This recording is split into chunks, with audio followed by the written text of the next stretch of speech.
Hi, everyone. This is Reholebi Tata from Steam Power, and I have with me a very distinguished guest all the way from Nigeria. Her name is Professor Francisca Okeke. Yeah.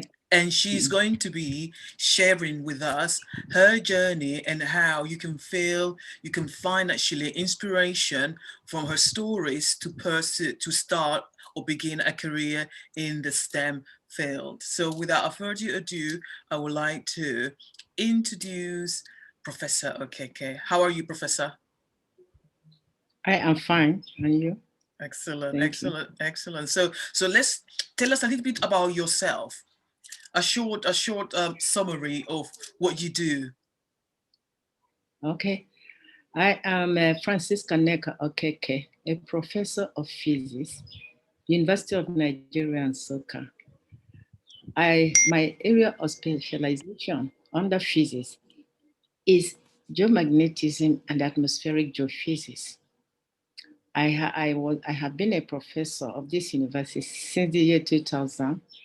I am a laureate of Laureate UNESCO Award for Women in Science for the Physical Science 2013. I also work in the university, in the Department of Physics and Astronomy, as well as directing the Institute of Climate Change, Energy and Environment in the same university. So I'm a director of Institute of Climate Change, Energy and Environment. Actually, my journey through physics has been not very easy, difficult one, but very enticing and encouraging one. And the way I love physics made me to always be in midst of young ones, particularly girls, mentoring them, monitoring them, trying to inspire them. So how do you begin? How do you start from a young girl, let's say 4, 5, to becoming the person that you are today? So how did the journey begin? The journey started while I was very young, when in a primary school. When I come out and look into the sky, I was fascinated. Sometimes the sky will turn blue, and sometimes white. I was so inquisitive. I went to the class teacher and said, "Teacher, tell me why this is happening." The teacher told me, "No, I don't know. It will be when you are in secondary school. And when you are in secondary school, it will be your physics teacher that will explain." I said, "Okay." At most times again, as little children, we came out to the field to play. The airplane will be moving. I would say, "What is keeping the airplane? There is no road. I can't see any road." I will quickly say, "Teacher, why is it that this plane is not falling back? There is no why." He will also he told me, "Please, this year, inquisitive questions should be reserved until you enter your secondary school." So I had it in mind all the time. Well, as soon as I gained admission into secondary, I started the same question. They said, "Wait, in your JS3, you will find out." So that made me somehow. So you're questioning. So you are a very inquisitive person, child. Yes. All right. So is there any particular event or person? Father. Your father. Okay. So I was going to ask, is there any particular situation, event, or person that inspired you to go ahead with physics?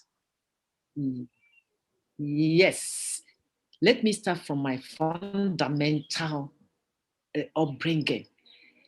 My father, who was an educator and also a mathematician, led me through to how to tackle mathematical problems. He made me to be walk ahead of my class in mathematics, so that when I enter the class and the teacher will be teaching mathematics, I felt that they were wasting my time, because I have learned it through my father at home. I was always ahead. And I tell you, it made me love mathematics. And that love I had for mathematics later metamorphosed into physics. Because then, when I entered the class, they have already nicknamed me mathematician, because I always led the class. So with that, when I now entered into secondary school, I met with my physics teacher for the first time. I asked the first question. He laughed and said, please, you have the right question. He explained me why, but he said, wait a little bit, you'll understand it more. I put him. So that love for physics actually made me to forge ahead. Then at my university level, I have other mentors. My husband is an astrophysicist. Oh wow! I'm not an so you are a power couple. So when it wasn't because of him I love physics. I told them always, but what I saw him do really made me to move ahead and redouble my effort to study physics, science and physics per se. So his encouragement was second to none. Because so would you say, I know that in other homes, they will sorry, I was going to say, so would you say that that the attitudes towards women in Nigeria when they want to start a career in physics or mathematics are very open and welcoming? No. I would rather say that it's like I'm a lucky person that my father understood. Most cases, the society frown at women registering STEM. Why? Because they think that it is meant for male, that STEM or physics or any science subject is a male domain, not a female domain. So now, when you do that, they look at you as,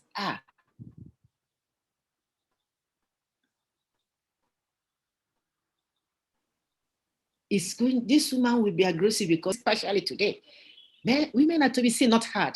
And as a scientist, well, that's a very old-fashioned statement. Yes, but it is old-fashioned. But when the society internalizes some ideology, it is not very easy to wipe out it from them.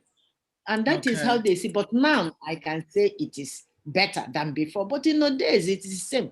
So what has changed then? So what has changed? What have been the efforts to make sure that those statements are not like common thing to say, so more women join the field?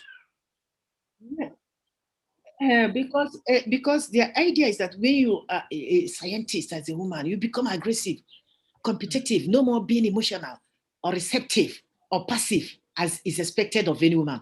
But now we have workshops, we have lectures, and we visit them in the schools. If I had my video, I should have shown you where we took it upon ourselves to visit schools, particularly in the village, elsewhere, to tell them we are women scientists, and you get more by being a scientist. No longer the days where you now say it is only a male domain, not a female domain. Okay. So what is happening in Nigerian schools you are sensitizing right now? Them. So, but why? I know that you are doing the fantastic visits to school, but what is happening in Nigerian schools in terms of STEM? Are they properly equipped? Are they being, like you said, you are mentoring? Is there like a national program where the government is saying, look, we need to get more women in science, so let's do more, let's fund schools better? Is that happening, taking place in Nigeria right now? It is not totally happening. I will say the implementation of funding, you can see funding on paper, but what is the actual situation? I will tell you that it's rather very slow and gradual. It's not impressing me because I know I've traveled far and wide. I've been to many Western countries, Japan, US, South, many of them. It is not the same. But not that we have dull students. They are ready, but they cannot work with their that's sad to hear, because in Africa you have a lot of potential. We always talk about the resources in terms of material, but I think one of the things that is being disregarded is the people and their potential. Do you think that schools are preparing the children, not only in Nigeria but across the continent, to meet the demands of the world, or are they receiving kind of education that is not allowing them to compete at an international level with the likes of Japan, Germany, and the United States? Exactly. in one of my talks, or not even one, many of my talks, I always emphasize on using resources, available local resources that will be beneficial to societal needs. That's very important. Because if we keep, for instance, we are trying, when I taught in secondary school, because I taught in secondary school for many years before I joined the university, I'm sure, I'm proud to say, we have started manufacturing our own meter bridge, ray boxes, as what do you call it? So many of them using periscope, using wood and what have you, our local, that gives the same result. They give you the same results. Before, when we were in the secondary school, all these meter bridge, ray box, meter bridges, they are being imported. But now, no, we don't. We use our own local available resources for this equipment. Well done. In the lab, and they yield the same results and cheaper, affordable.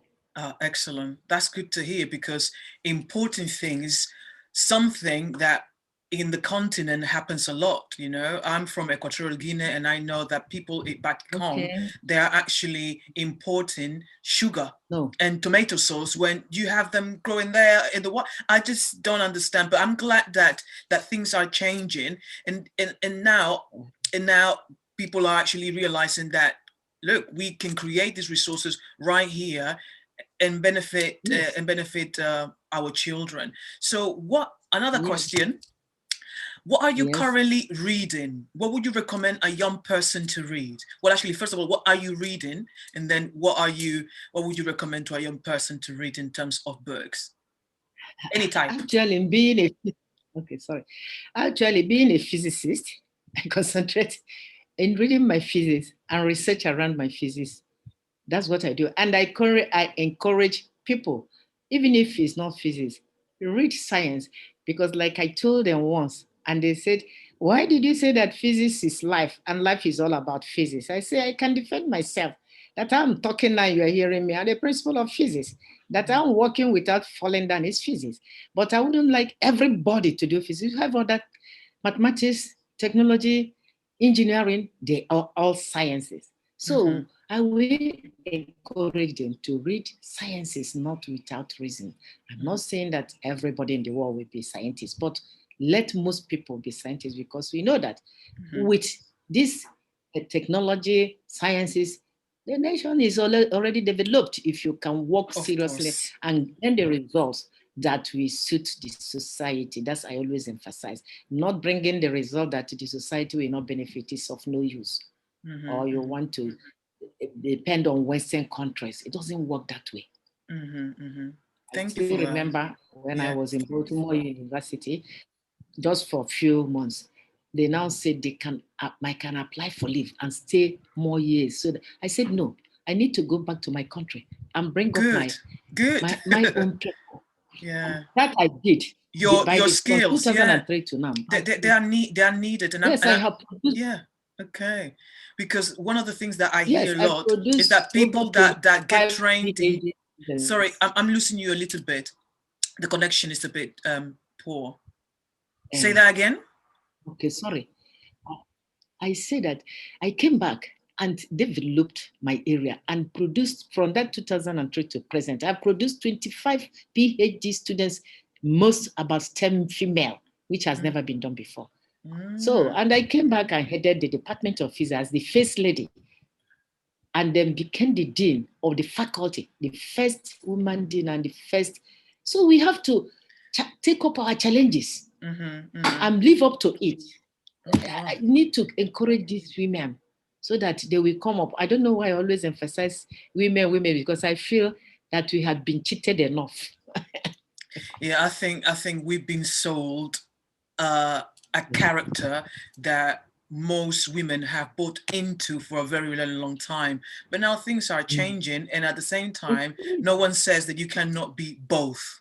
You know, you can be many things. We're so multifaceted, you can do many things. So now this leads to my next question. What advice would you give to parents who might not have the resources but want to support their children in their quest of becoming a scientist or an inventor? I will advise some of the parents, because some of us do not know that there exists, even if it is a small scale scholarship, for people that have really don't prove themselves in this area of science. Even if it's individual scholarship, the only thing is to motivate them, encourage them to work hard and compete with others internally before we talk about the external, to make sure that you can get this scholarship. Even some people are very anxious to help some individuals. Oh, these people are poor or they cannot make it.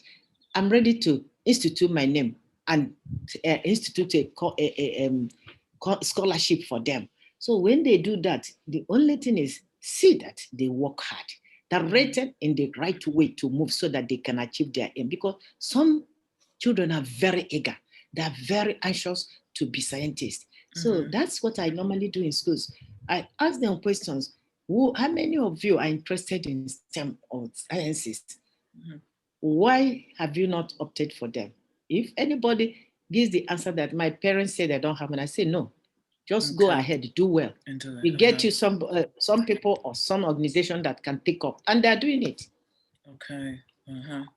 That's great. So I think that's fantastic, because many parents put money as an excuse to support their children in whatever that the child has to do. And I think, as you say, if the child is eager, I think you need to find the resources, even if it's moral support, to continue supporting your child. And lastly, I would like to ask, what do you do in your spare times when you are not reading physics, books on physics? That's why I said, I think I have even answered it, but I will come again, because in our spare time, we have Organization for Women in Science for the Developing Nations. What we do is, most of these schools around us, even far away, we take our initiative and we go to the school, gather the students. We always obtain permission from the principal. We are not asking for your payment, so it's free. And once they hear it's free, they will even sit in, and we interact with the students. We tell them the importance of science in the world, and so on and so forth. You see most of them clinging, even when you're about how many hours, 2 or so, and you are leaving, they will run after you and say, please come again.